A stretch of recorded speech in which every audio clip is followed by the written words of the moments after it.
Hi everyone, welcome to UTV Guna and our big man breakdown show with Nathan. Yes bro, how are you? Yeah, good times man, happy. Can't complain boy.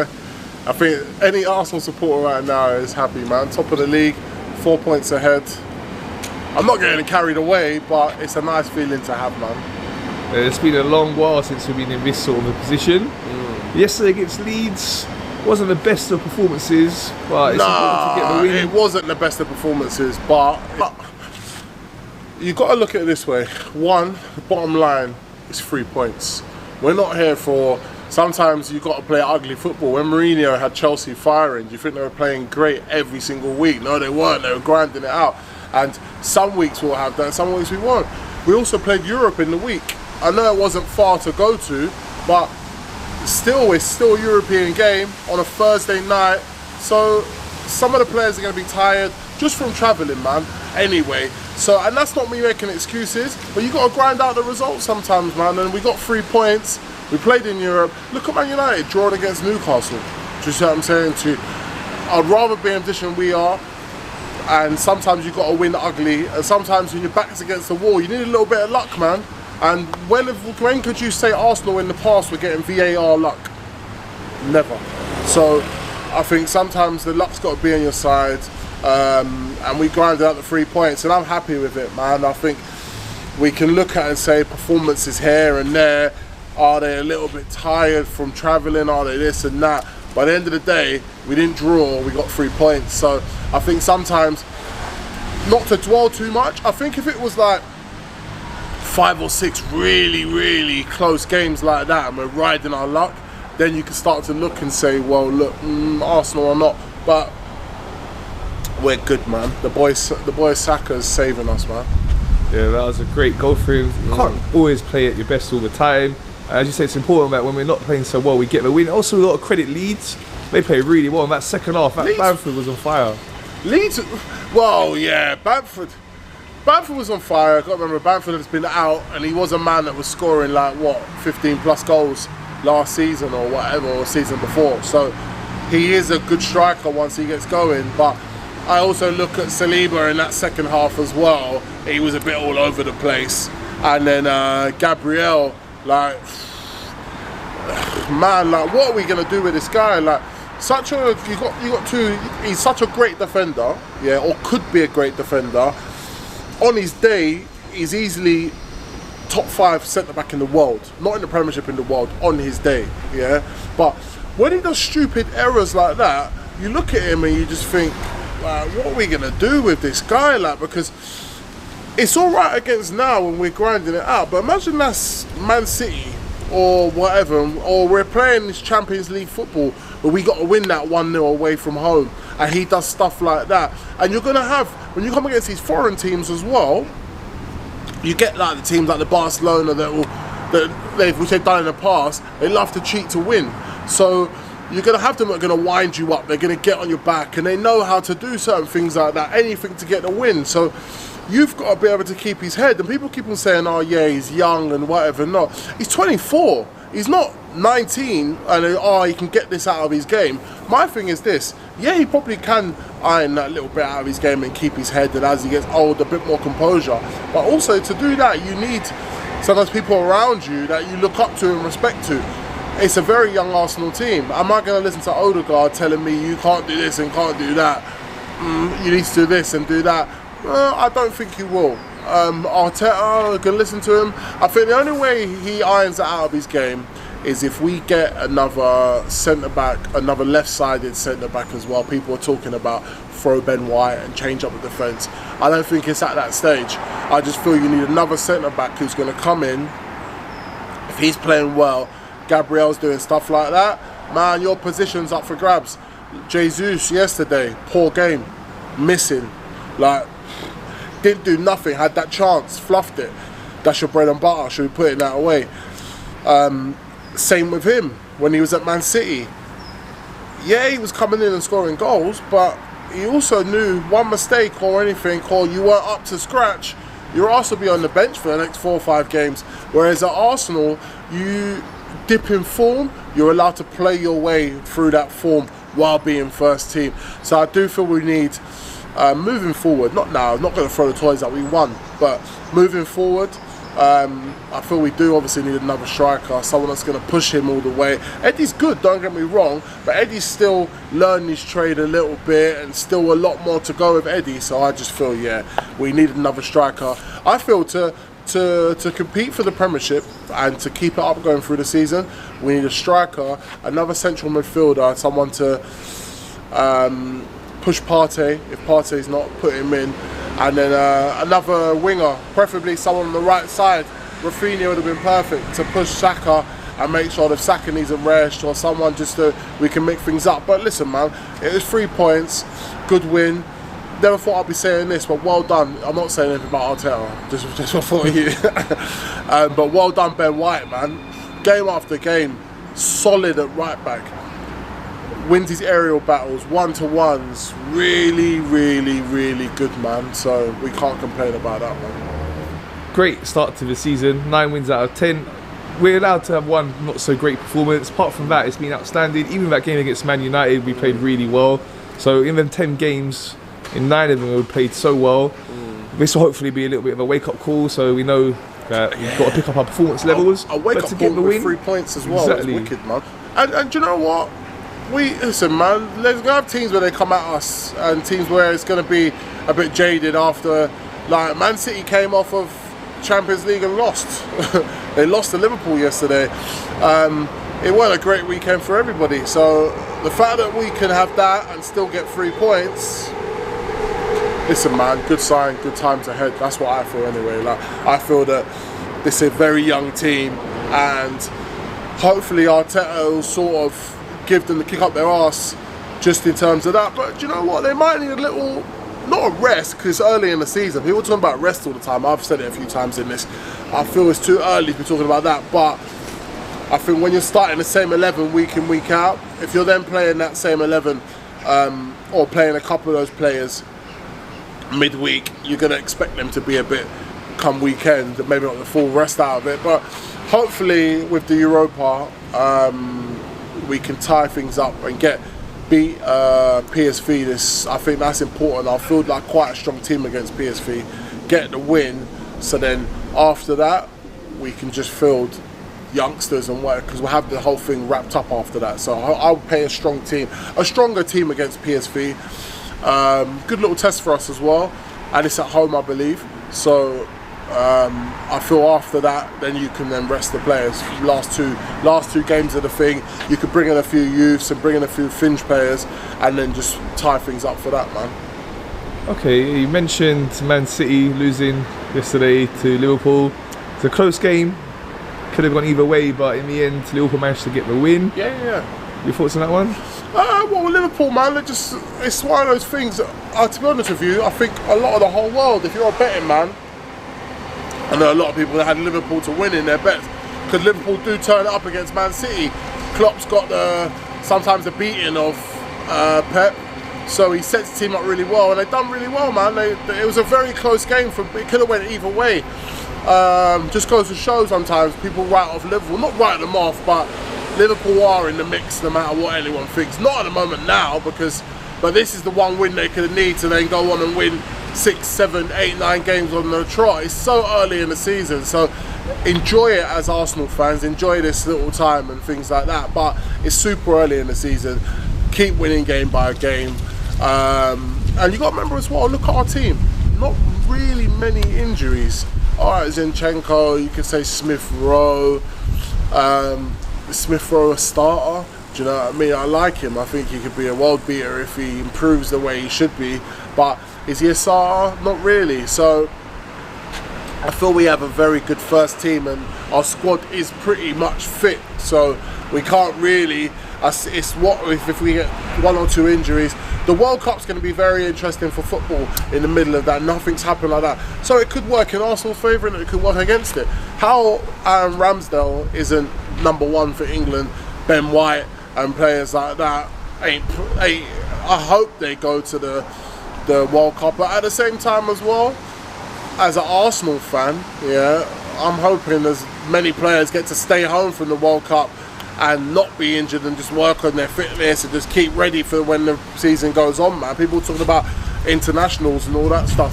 I hope a lot of them don't go and they stick with, have Maguire, keep Maguire at centre back, have Trippier, have all them players. Honestly, I'd rather our players stay at home and just keep fit and ready for the Arsenal season, man. Sorry, England fans, if that's how it feels, but that's how I feel about it, man. Okay, so yeah, there's many variables. We'll be saying the World Cup, there's still the January transfer window. There's a lot. You know, we don't know how far teams will go in the World Cup, so certain teams might have a lot of players that are going to have their players going deep into that World Cup. They'll come back after that. It's a busy Christmas period, so it's going to be really difficult. It's going to be busy, man. Let's see how the squad sort of holds up against it. Good to have El Neni back as well. Not even just because I think he's a great player, but I feel in certain times where we could be resting someone, and he's a cool, calm head. You know, like last 20 minutes of a game, you bring on that El Neni just to hold things solid, cool, calm, composed. He'll get it, pass it on, like just kills.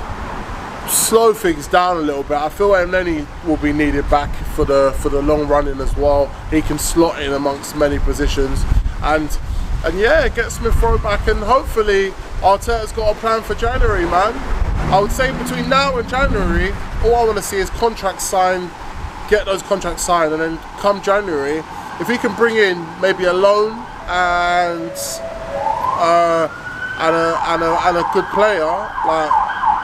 I'm trying to think where I would really want to strengthen. If he could bring in January a central midfielder, yeah, Douglas Luiz or Tielemans from Leicester, but more Luiz, I think, would more complement us. I think we could really have a good push, man. That would really, because sometimes I said last year, you need that player in January just to give you that boost. Just to keep people on their toes, just to give the squad a little uplift. Yeah, we've just signed a new player, we're getting even better. And that's what it is, man. Very young team. And I feel that Arteta's done a good job, man. Hates me to say it, but listen, man, respect Arteta for now, because my man's been doing his thing slowly plugging away. He's got rid of a lot of the rot that the previous managers have had. And he's doing well, man. Listen, man, get behind the team. You got to back the team even when they're failing. I'm here week in, whenever, when they're playing at home and when we're failing. So when it's the good times, enjoy them, man, as Arsenal fans. Yeah, for sure. We've got to enjoy these great times for us. So as I was saying, 9 wins out of 10. It's a good sample size. Very good. Right, we've seen what other teams are looking like as well. The likes of Man United are struggling. Chelsea have been getting the wins, but Man United have been struggling as well. Yeah. You know what Man United have got? They've got Arsenal syndrome. When we had it before, when we had all these players in there that we bought, the Williams, the Louis, all these little players that were on high contracts, Ozils and whatever not, and they weren't doing nothing apart from just collecting a wage. Man United have got that in tenfold. They've got so many players there. I said from the off, Ronaldo, yes, you call him the GOAT, whatever, great player, great Man United player, hero, but man, you knew when he was coming in, he's going to offer the balance of the squad. You bring in certain players who will mess up the squad, bad energy, bad vibes, and what he's done is it's the Ronaldo show, and then now he's just sitting there, and it's like, oh well, we got Ronaldo on the bench, do we play him, do we not? It's messing up, so I think you've got to wipe it clean, man. So yeah, Chelsea are struggling as well. Don't think Chelsea are not. They're not. I've liked their new manager change. I do like him as a manager, but he'll take time. And it's whether Chelsea can give the manager time. Do Chelsea give managers time? No, they don't. So I can see Chelsea having the same merry-go-round as well, man. So it looks good for Arsenal. I can even see, and remember I said this, I can see Liverpool doing something stupid and getting rid of Klopp as well at some point, yeah? And that could be the downfall of Liverpool as well. Klopp starts losing games and things like that. I can see them getting rid of Klopp. Remember I said that as well. And then them, because these man, they're deluded, man. You've got to give managers time to rebuild. Man, Pep Guardiola obviously has had the chance of ripping out a squad, rebuilding, but he's still managed to win the Prem. Still managed to, do you know what I mean, win stuff, so his neck's not on the line, but yeah, it's all good. Okay, so we've seen a lot of our rivals are struggling. Where do you think we can finish this season? I'm still realistic. I think third place, listen, for me, I think if we really wanted to, we can finish second place, yeah? But for me, And the reason why I'm not saying first, as you can see, my hairline is mad, yeah? I'm not trying to, like, you know what I mean? It's long. I don't need no more stress, yeah? So I'm not trying to say we can do first and have the heartbreak. But I think realistically, as Arsenal fans, I think if we can get third place, because we were saying, look, we still get in the Champions League, which is fourth, but I reckon we could do one better than that. If we can get third place and win the Europa Cup, yeah, what a season. Or third place, FA Cup, whatever. Third place in a cup, no matter what the cup is, Carling Cup, whatever you call it nowadays. But third place in a cup, I think is a very good season for Arsenal, because then next year you've got Champions League, you can look to bring in a higher calibre of player. That Jude Bellingham from Dortmund, yeah, do you know what? If he looks at the young Arsenal team here and looks at the team we're building, yeah, it'd be stupid not to come to Arsenal. Do you know? I'm not saying Arsenal we can rival the rest of them, but if we got Champions League football, we can pay wages. That's not a problem. We've shown we can pay wages. Yeah, we've got money. Yeah, man, I would look to bring him in if we could, man. He suits the mould that we want to do there. Yeah, him in the middle, and with Partey and Xhaka around him, as in like bringing him, just showing them, do you know what I mean, competing with them. They're older midfielders looking to slowly bread him through. Well, not even that, he's Champions League. I saw him the captain Dortmund and score a goal in the Champions League for them. So yeah, I think that would be a perfect signing for us, man, if we could do something like that. Yeah, that would be a great signing if we could get him in. So let's talk now about our next couple of games. So Thursday night we got PSV. Thoughts on that one? That's a hard game. PSV are not walkovers, but I feel we will do the business there. It's at home. I feel we beat PSV maybe 3-1 at home. Good win. I feel we need to. I'm hopeful for that. I feel we need to get that, just wipe out of the way, play a slightly stronger team, and yeah, get them. Obviously, you bring in your holdings and players like that, but I'll be looking for Vieira to have a good game. And Eddie and Nketiah, get some goals in you, man. Like, I want you to be playing in the Prem, but you got, when you get your Europa chances, you got to be dying for it, showing Arteta what you can do, man, and getting some goals in there. And like 1-2, like you got to knock on the doors, man. You start scoring 2 goals in Europa every game and things like that. People are gonna start. The world will look at you because it's a world sport, but like you got to be doing that to get into the Arsenal team, I believe. Yeah, it's really vital if we can get the top place secured in the Europa League. Yeah, you know, the way they made it this season, the team that finishes second has to play the teams that drop out of the Champions League. I don't know who's making all these crappy leagues, man. Conference, Europa Conference, and all this stuff, man. It's got to be more money. Like, if you're not good enough, yeah, it's just crazy. Yeah, so yeah, let's hope we can get the Europa League top spot wrapped up as soon as possible. And then yeah, the weekend, Sunday, we got Southampton away. We know last season we struggled out there. Southampton are dog shit, yeah? Let's get that out of there, yeah? But at the same time, let's not make this harder than it needs to be. Let's get 6 points next 2 games, yeah? And Arsenal are flying high, man. Like, then we can really set back and say, all right, look, we can, midweek, we don't have to play the big boys or anyone. We can play youth and thingy, and then we can just focus on the Premiership, man. Simple as that. Like, we get 6 points these next 2 games. We'll be looking good. Our next 5 games leading up to the Chelsea, yeah? We need to win all those games. Then at least the Chelsea game, we can sit down and say, do you know what? We're not feeling too much pressure to beat Chelsea, because not feeling like, oh shit, we have to, because we can really lose a game. I don't want us to lose to Chelsea at all. But if we drew to Chelsea, it wouldn't be the worst thing ever. But like I said, man, they're all winnable games. Chelsea is very much winnable as well. Yeah, just got to take it game by game. 100%. So what's your correct score prediction for the Southampton one? Southampton game, it's away. I think 2-0 Arsenal. I think we'll get a clean sheet against them. That'd be great. We're actually meant to play Man City this Thursday, but it got postponed. I think that's good for us, man. You rather play later this season? Yeah, because I think we're just a little bit jaded. Not saying we won't be jaded then, but I just feel at the moment like you can see the players just look like they haven't got that spring in their step. I think get these games out, then we have a little rest with the Europas, and then yeah, we'll play it. I don't know when it's postponed till. I think it's going to be much later in the season. Yeah, I think just play it then, man. Alright, so nice catching up with you. That's all from us, everyone. Thanks for watching. Please remember to subscribe, like and share.